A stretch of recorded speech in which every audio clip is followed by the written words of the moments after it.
Jefferson Wiggins was silent about his horrors in World War II for 65 years. When he finally spoke, his story led to a memorial. Now, thanks to Donald Trump, that memorial is gone. The Netherlands American Cemetery at Margaret is one of the most sacred sites in Europe. 8 to 31 American soldiers are buried there. Another 1,722 names are listed on the walls of the missing. They died liberating Europe from Nazi occupation during Operation Market Garden, the Battle of the Bulge, the final push into Germany. But here's what makes Margaret unique. Since 1945, every single grave has been adopted by a Dutch family. They tend the graves, bring flowers, research the soldiers' lives. They pass this responsibility down through generations. Some families have been caring for the same grave for 80 years. This level of devotion doesn't exist anywhere else in the world. The cemetery itself was built in November 1944 by two segregated all-black units, the 961st Quartermaster Service Company and the 3,122nd Quartermaster Service Company. 260 men in the 961st. They arrived to find thousands of bodies waiting. The ground was frozen. There were no coffins. Bodies had to be wrapped in mattress covers. The men dug graves by hand with picks and shovels, 6 if deep, 20,000 times, in one of the coldest, wettest winters on record.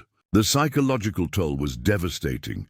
First, Sergeant Jefferson Wiggins, hold the work at age 19, later described men crying silently as they dug. No one spoke during the day except those who prayed over graves. One soldier, James Parks, would stand at attention after each burial, place his hand over his heart, and sing a spiritual every single time. Wiggins buried the memory so deeply that he didn't speak of it for 65 years. Not to his wife, not to his children. The trauma was that severe. Of the 831 soldiers buried at Margaret, 72 are African-American. They represent about 12.5% of the American forces that liberated the Netherlands. For decades, their stories were invisible in the official record. Then in 2009, Dutch historian Mieke Kerk tracked down Jefferson Wiggins, the last surviving member of the 961st, and convinced him to finally speak. His testimony changed everything. It launched the Black Liberators Project. It sparked books, documentaries, research initiatives. The Dutch people who had been tending these graves for 65 years learned for the first time that the cemetery had been built by black American soldiers facing segregation, and they wanted that story told. Fast forward to 2024. After years of advocacy by Dutch historians, the Black Liberators Foundation, and veterans organizations, 2 memorial panels were installed in the visitor center at Margraten. They were added to what was described as a permanent exhibition. The first panel told the broader story. It explained that approximately 1 million African-Americans served in World War II, that they fought 2 wars simultaneously, one against the Axis powers abroad, and one against racism and segregation within their own military. That many were confined to support roles, not because of ability, but because of the color of their skin. And it detailed one of the most traumatic of those roles, graves registration work, burying the dead. The second panel honored a specific soldier, George H. Pewitt, a telephone engineer with the 3,132nd Quartermaster Service Company. He survived the entire war, made it through the liberation, through the brutal winter, through everything. Then on June 10th, 1945, 1 month after Victory in Europe Day, he saw a comrade fall into a river. Pewitt dove in to save him. Both men drowned. George Pewitt died performing an act of selfless heroism after the fighting was over. These panels were factual. They were respectful. They told a story that had been systematically excluded from the historical record. The Dutch community celebrated them. Veterans organizations praised them. They filled a gap that had existed for 80 years. And then in 2025 they vanished. The removal was first reported by the Dutch newspaper NRC on November 7, 2025. The 2 memorial panels had been quietly taken down. No public announcement, no explanation to the Dutch organizations that had fought for them, no notice to the Black Liberators Foundation. They were just gone. The American Battle Monuments Commission, the U.S. government agency that manages the cemetery, offered only vague statements. A spokesperson told the NRC that the George Pewitt panel was part of a rotating exhibit, but they provided no explanation for the removal of the other panel. The one about the 961st Quartermaster Service Company. The one that explicitly mentioned segregation, the one that described the two front war black soldiers had to fight. The timing was impossible to ignore. The panels had been installed in 2024 under the Biden administration. They were removed in 2025, shortly after Trump took office, and according to multiple Dutch news reports, the removal followed a complaint from the Heritage Foundation. Let's talk about the Heritage Foundation. It's one of the most powerful conservative think tanks in America, and it has enormous influence in the Trump administration. The foundation authored Project 2025, the 900-page blueprint for reshaping the federal government that Trump has publicly distanced himself from while quietly implementing. When Trump took office in January 2025, one of his first actions was signing an executive order terminating all diversity, equity, and inclusion programs across federal agencies. Every DEI office was to be shut down, every DEI contract canceled, every chief diversity officer position eliminated. The Heritage Foundation immediately began monitoring federal agencies for compliance. They weren't just waiting for agencies to follow the order. They were actively hunting for violations, and they were public about it. In March 2025, the Heritage Foundation released our report documenting their inquiry into the American Battle Monuments Commission. The ABMC, the agency that manages military cemeteries overseas, had still been displaying information about its chief diversity officer on its website weeks after Trump's order. The Heritage Foundation contacted them, demanded to know why they hadn't complied. Within days, the ABM announced full compliance. The chief diversity officer was placed on administrative leave. The DEI statement was moved behind a password-protected page. All DEI content was scrubbed from the website. That's the context. The Heritage Foundation was actively policing federal agencies, forcing them to eliminate anything it classified as DEI-related.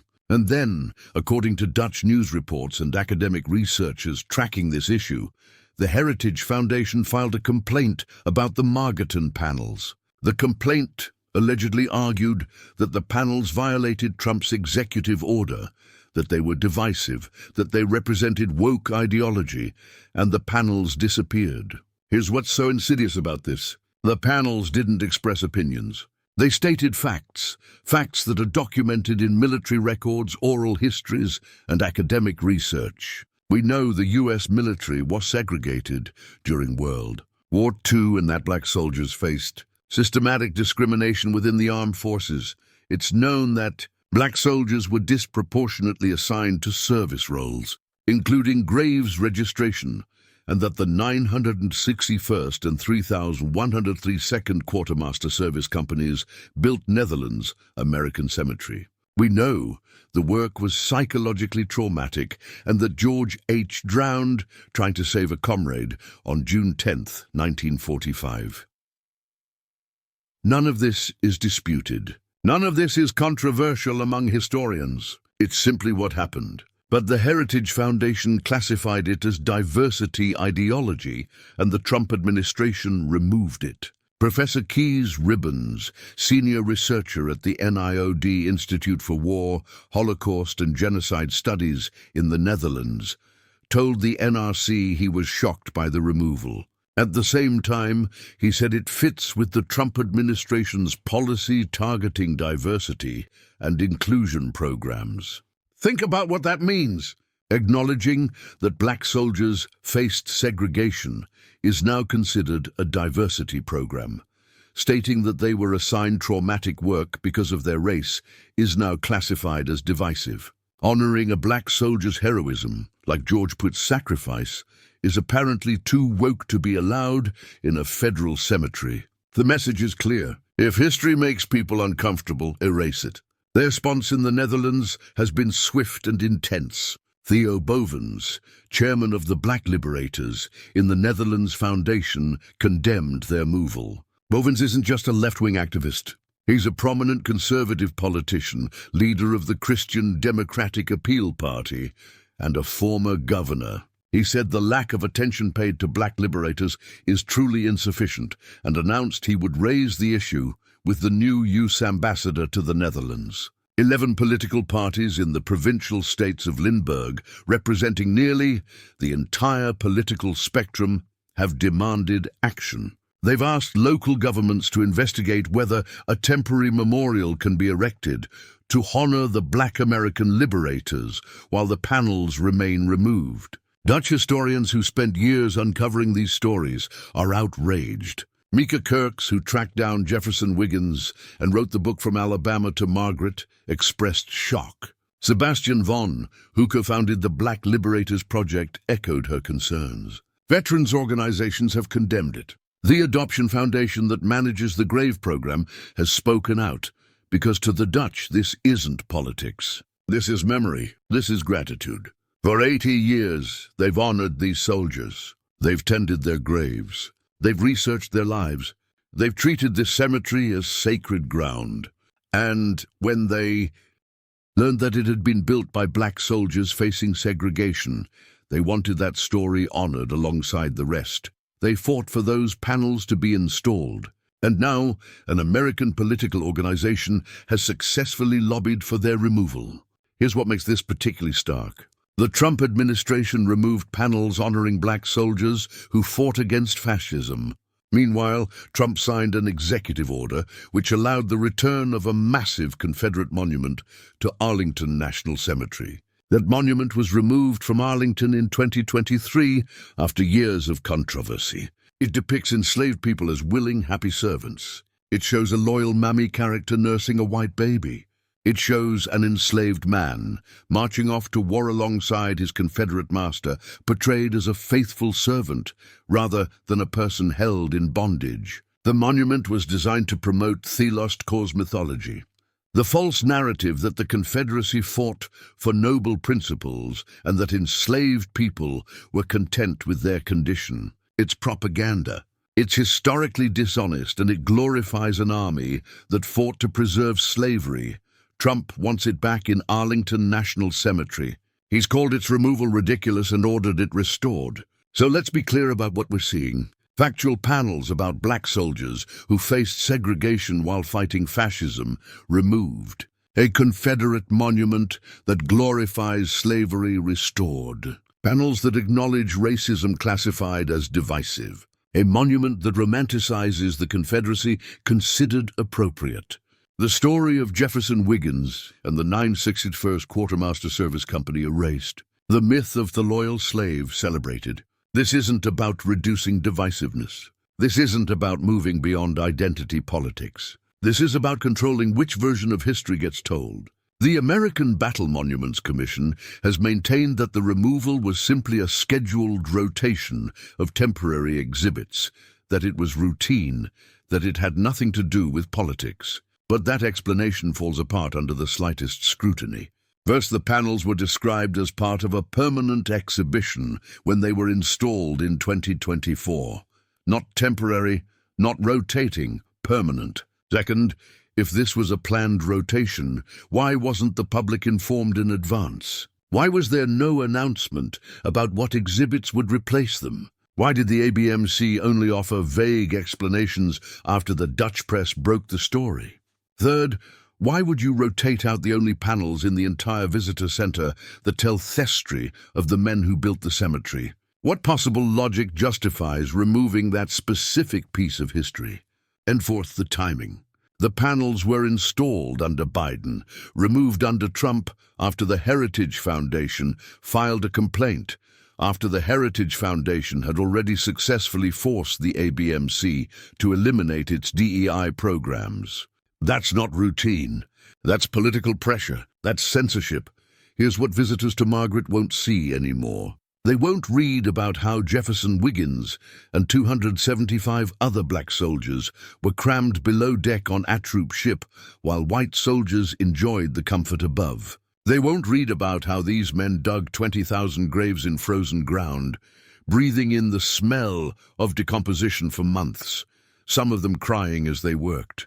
They won't read about how they buried white Americans who in life wouldn't have let them sit in the same room. They won't read about George Pewitt, who dove into a river to save a comrade and drowned 1 month after the war ended. They won't read about the 172 black Americans buried at Margareton, 12.5% of the cemetery, whose stories were systematically excluded from the historical record until Dutch historians fought to uncover them. All of that has been removed, and tourists will walk through that visitor center and see a sanitized version of history, a version where segregation isn't mentioned, where the two-front war isn't acknowledged, where the trauma of black soldiers is invisible. The graves are still there. The Dutch families still tend them with love. But the panels are gone, and with them, a piece of truth has been erased. Not by time, not by accident, but by deliberate choice.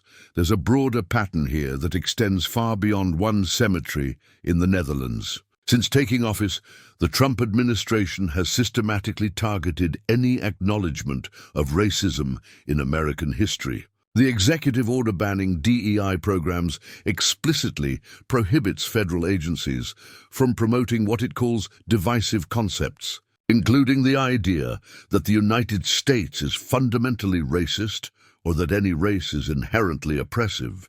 Sounds reasonable on the surface, but in practice it's being used to censor factual historical information. Teaching about segregation in the military, that's divisive.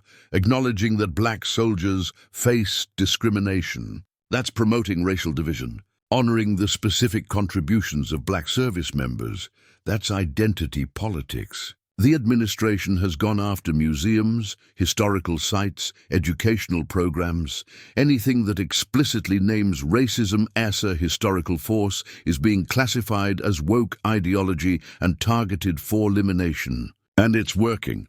The Margareton panels are gone. Educational materials at other military cemeteries are being reviewed. Historical markers that mention segregation are being reconsidered. The chilling effect is spreading. Because, here's the thing, if federal agencies know that acknowledging racism will bring complaints from the Heritage Foundation and potential punishment from the administration, they'll self-censor. They'll remove information preemptively. They'll sanitize exhibits before anyone complains. That's already happening. And Margaret is just the most visible example. Jefferson Wiggins died in 2013. He was 88 years old. He'd spent 65 years in silence, then found the courage to speak. He told his story so the men of the 965th Quartermaster Service Company would be remembered. He told his story so George Pewitt and all 172 black Americans at Margaret wouldn't be forgotten. His wife, Janice, said he felt an obligation, that he wanted to give voice to men who came from humble beginnings, men whose service had never been officially recognized, men whose stories had been buried in the archives, and for a brief moment, from 2024 to 2025, those stories were finally told officially in a permanent exhibition at the cemetery. They had built with their own hands. Jefferson Wiggins wasn't alive to see it, but his testimony made it possible. And now, 12 years after his death, the panels that honored his service and his trauma have been removed. The Heritage Foundation classified his story as divisive. The Trump administration agreed, and the American Battle Monuments Commission complied. Here's what we know for certain. 2 memorial panels were installed in 2024. They told the factual story of black soldiers who built Netherlands American Cemetery while facing segregation. They honored George Pewitt's heroic death. They acknowledged trauma and sacrifice. In 2025, after the Heritage Foundation filed a complaint, those panels were removed. The Trump administration's executive order against DEI programs created the legal justification. And now those stories are gone from the visitor center. The Dutch are fighting to restore them. 11 political parties are demanding action. Historians are speaking out. Veterans organizations are condemning their removal. The Adoption Foundation that has cared for these graves for 80 years is calling for the panels to be reinstated.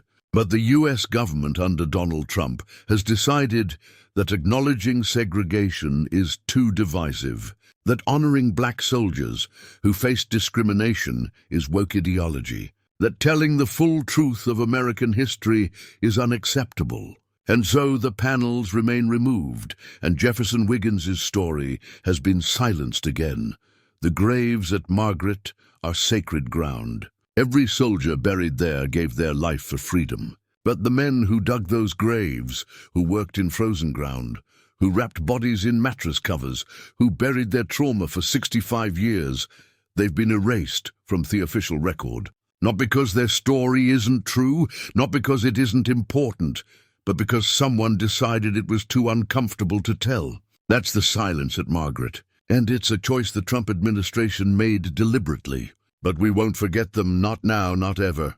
Donald can try, but he can never erase the heroes that fought to defend democracy and the very chair he sits in today. He is a coward. Let's not forget how he lied about an injury to avoid going to war in Vietnam. He can never be even a millionth of the hero these soldiers were. Trump will one day be forgotten, unlike these actual heroes.